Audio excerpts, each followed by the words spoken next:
Welcome to Uncommon Knowledge. I'm Peter Robinson. Be sure to follow us, by the way, on Twitter at twitter.com/UNC Knowledge.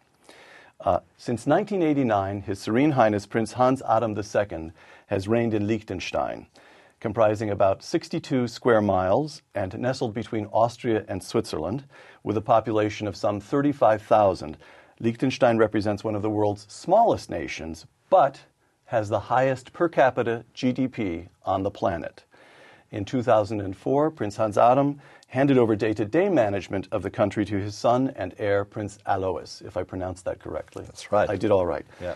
The head of a family that traces its history back more than 900 years to the beginning of the Second Millennium, Prince Hans Adam is the author of a new book, The State in the Third Millennium. Your Highness, thank you for joining us. Thank you. Segment 1. What is the state for? If I may quote to you from The State in the Third Millennium, quote, "The objective must be to transform all states into peaceful service companies." Service companies. Explain that concept. Yes, I think it's an old concept in some of the monarchies that you serve the people.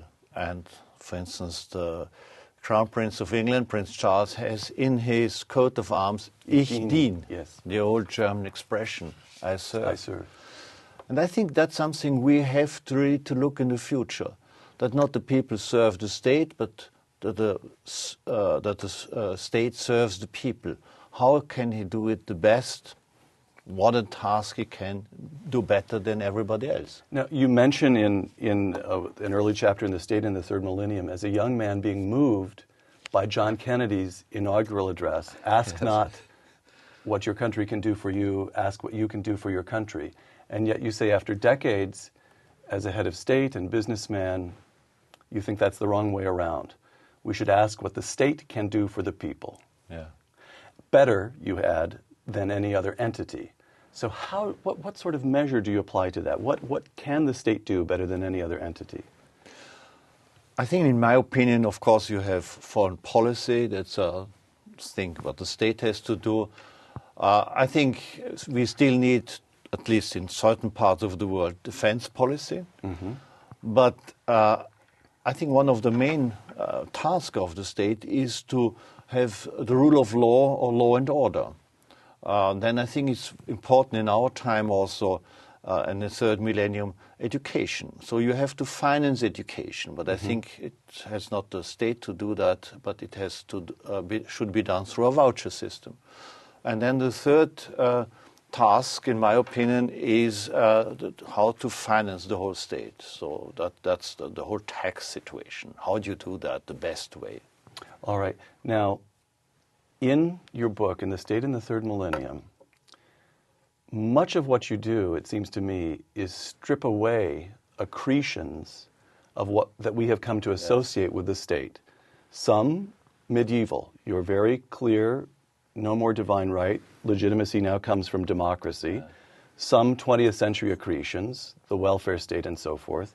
But, well, let me give you a fact and a quotation. Here's the fact. Liechtenstein is created a principality in 1719 by the Holy Roman Emperor, Charles VI. Here's the quotation, Benedict XVI. "We are called to renew Europe's awareness of its Christian roots, traditions, and values, giving them new vitality."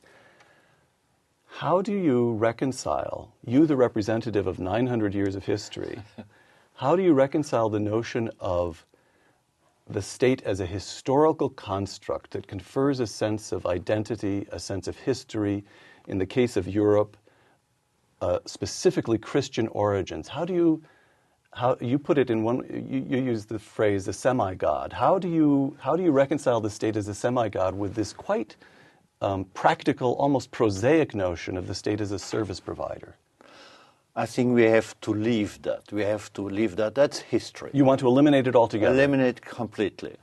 And that's also the reason why I introduced in Liechtenstein that the monarchy doesn't get its legitimation through religion anymore, with freedom of religion, which you have to respect as a human right. You have to give the monarchy a kind of democratic legitimation. And therefore, if you say, okay, democratic legitimation, if the state should be a service company, you have to rethink the whole state, really. I think you have to go away from this ideological legitimation or religious legitimation of the state or racist legitimation or whatever it is, and go really to a service company. Let me quote you once again from The State in the Third Millennium. The United States and Europe, you write, quote, have to free the state from all the unnecessary tasks and burdens with which it has been loaded during the last 100 years, which have distracted it from its two main tasks, the maintenance of the rule of law and foreign policy.